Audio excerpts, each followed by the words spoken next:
Joe Biden is a very nasty, stupid, and egomaniacal man. He's been this way his entire life. He's lied through his entire life, whether it's college or law school. He cheated on a law school exam. He lied about getting scholarships to law school, how many majors he had in law school. He lied about what part of the class he graduated in. He said the top third, it was actually near the bottom of the class. He is a man with a massive ego and a very low IQ, so it's very difficult for those two to actually fuse together. But he found that in politics it could work. You could be very evil and very stupid, and yet very powerful. And this has carried him through most of his life. Early in his career, he worked very closely with several segregationists from Mississippi, John Stennis and James Eastland. He was taken under the wing by another former Klansman from West Virginia, Robert Byrd. He has said many things over the course of his career, particularly earlier in his career, that are blatantly racist, even if you opposed busing. And many people did, black and white, and you can understand it. You don't want your kids bused 20 miles away and so forth. But the things that he said were just way over the top about a racial jungle, and he didn't want his kids going to a racial jungle, and he said so many other things, and he wrote letters that were very laudatory of these segregationist senators, and somehow he gets a pass on all these things. So he was in bed with the Jim Crow faction of the Democrat Party early in his career. So now to hear this man use Jim Crow against Republicans or against individuals with whom he disagrees, who are trying to shore up their election systems, having absolutely nothing to do with minorities. The exploitation, the propaganda, the demagoguery, the likes of which we have never seen in this country before, is par for Joe Biden's course. Joe Biden doesn't give a crap about this country. Joe Biden has always been about Joe Biden and his career. This time around was his third effort to be president of the United States. In the past, because we had a better press, not a great press, but a better press, they held his feet to the fire.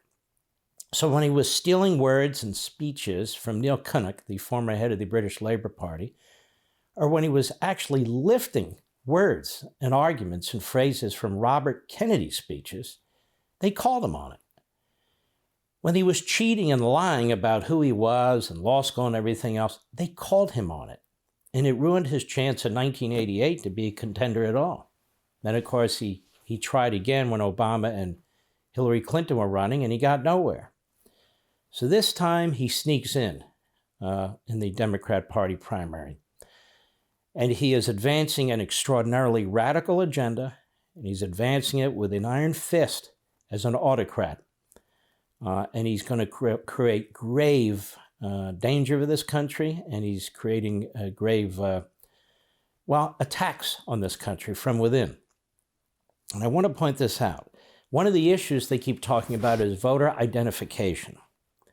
That somehow voter identification is very difficult for black people. It's very difficult for black people to get driver's licenses or utility bills, or to have or get the last 4 digits of their social security numbers. I have been saying on radio, I've been saying in every broadcast platform I can, that this is a racist viewpoint.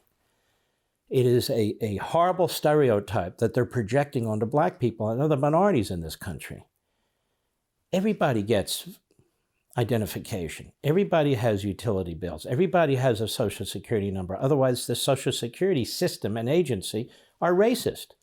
Otherwise, everything we do is racist because you need an ID for everything. I don't leave the house without an ID. You can't drive your car without an ID. You can't go on a train or a plane without an ID. You can't go into 7-Eleven and get some beer without an ID. Over and over and over again, you get an ID. But when it comes to voting, apparently it's a bridge too far. It's a hill too high. It's ridiculous. So the Democrats create these lies. They create these pseudo events. And if you don't embrace their insanity, then you must be a white supremacist. So this entire thing with Major League Baseball, this entire thing with the American media, with the Democrat Party is utterly manufactured.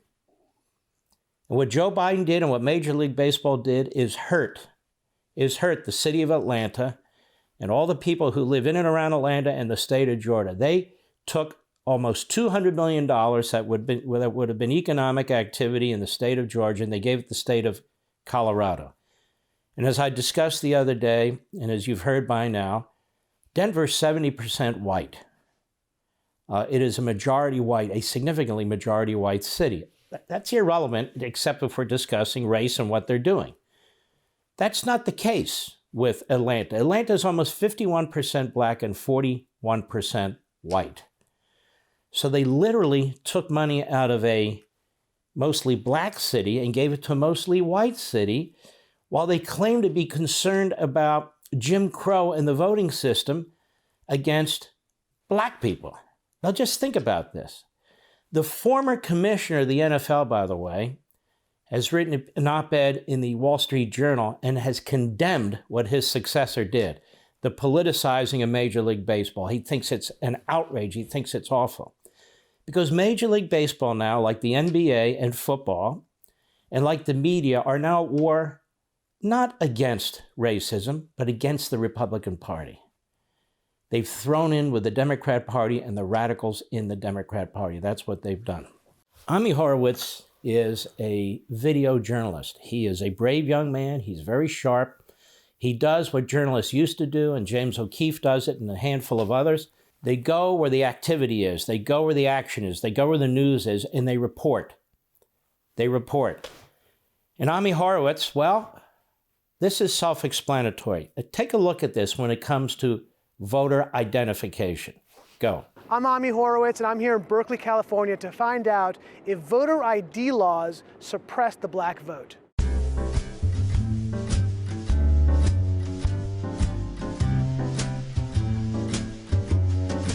you have an opinion on voter ID laws? Yeah, they're usually pretty racist and they're bad. I think voter ID laws are a way to perpetuate racism. Would you go as far to say those laws are racist? For sure. Do you think it suppresses the African American vote? Definitely. Tell us how. Because they're less likely to have state IDs. Minority voters are less likely to have the kinds of IDs that have been described or required. These type of people don't live in areas with easy access to DMVs or other places where they can get identification. You can always get IDs you do over the internet. Does that also make it difficult for black people in particular? Yeah, you have to have access to the internet. You have to be able to pay an internet service provider for certain fees. Do you think that's harder for black people to go online? Well, I feel like they don't have the knowledge of how it works. A lot of people have smartphones, but you might not have data. For most of the communities, they don't really know what is out there just because they're not aware or they're not informed. I also think there's a repression of black voting with how if you're a convicted felon, you're not allowed to vote and everything. And when you look at swing states like Florida, that's a huge population of the African Americans. Now I'm here in East Harlem to ask black people their thoughts on what you just heard. Do you have ID normally?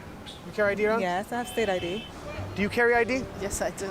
Do you know any black person who doesn't carry ID? No. Everyone that I know has an ID. Why would they think we don't have ID? That's a lie. Why would they say that? Do you have ID? Yes. Because I have my ID and my friends have their ID, so we know what we need to carry around. Everybody that I know have ID. That's one of the things you need to walk around with New York with, ID. Do you know any black adult who does not have ID? No, I don't. Is it a weird thing to even say that? Yes, it is. What is this, some type of trick candy camera? I know, right? That's the only thing I brought with me. Those are legit IDs. I heard a lot also that black people can't figure out how to get to the DMV. Really? What does that say to you? I know it's on 25th Street. Do you know where the DMV is around you? It's on 125th Street and 3rd Avenue, I believe. You know how to get there? Yeah. Would you have a problem getting there if you had to get there? No.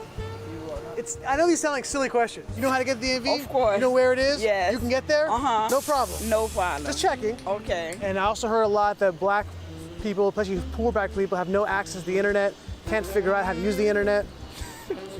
That's just stupidity, honestly. Everybody has access to the internet. Even a little kid could figure out how to work the internet. I had access to the internet for years. You know how to use it properly, right? Exactly. I do it at work. So, of course, I know how to use it. My kids know how to use it. They all have iPads, iPods, whatever. Your phone has data? You can access the internet Unlimited. with unlimited data. I use my phone as a hotspot. What does that say to you for the people who have this perception of black people? They're pretty much ignorant. That's why my thought process on it. I just think that's ignorant. Ignorant. Ignorant. That's the word I'm hearing a lot. Ignorant. Very, very ignorant. Does it sound racist for somebody to say that? I think it is a little racist because, you know, you're putting people in a category and you have no idea what you're talking about. Maybe a little bit of racist in it, but like I said, I think it's more stupidity and ignorance. You're judging somebody, like, but you're judging them because they black, saying that they don't got it. What people are they talking to? Who are these people talking to? Do you have a problem that if you go to vote and they say, can we please see your ID to make sure you are who you say you are? Are you Love cool? showing my ID. You got no problem with that? Nope. Would you have a problem if when you go to vote, if they say, can we please just see your ID to make sure you are who you say you are? Do you have an issue with that? No. Would you have a problem if there was a rule where you had to show your ID in order to vote? I don't think so. No. Would you have an issue if there was a rule saying you got to show your ID before you vote? Nah. Are you cool with that? Yeah. This gives me hope. This gives me hope. And this is what I keep talking about over and over again. It's the Democrat Party that stereotypes minorities. It's the Democrat Party that really puts down minorities. The idea that minorities and blacks in particular aren't smart enough, quote unquote, to get IDs, to go to the DMV, to vote, and all the rest. These are canards. These are vicious, horrific canards that left-wing racists and bigots who wish to divide this country and advance their own Marxist agenda keep feeding the American people. And as I've said several times, when you listen to LeBron James or Steph Curry and these other folks, they have no connection with people like you're seeing here. No connection whatsoever. LeBron James and others may be of the same race, but they live over here. They don't live over here. You know, there's a lot of differences between people in the same race. Marxism has you believe that we're all in the same class. All right, you're whites and you're rich and you're poor and you're black and so on. And so that's it. So you're identified by a group based on physical characteristics or economic characteristics, but we're not. We have attachments to groups, whether it's race or ethnicity or religion or whatever it is. You know, we have Columbus Day for Italians, we have St. Patrick's Day, we have whatever the day is, which is perfectly fine. But in the end, we are Americans. We're red-blooded Americans. And the notion that people are having difficulty in getting IDs, even in Georgia and other states where they say, we will give you an ID, we will send you an ID, is so idiotic. And that black people are incapable of using the internet or even knowing how to get data off their iPhones. Again, it is so outrageous. And yet this is exactly what you heard from these left-wing white liberals at Berkeley. For all this and much more, sign up for Levin TV.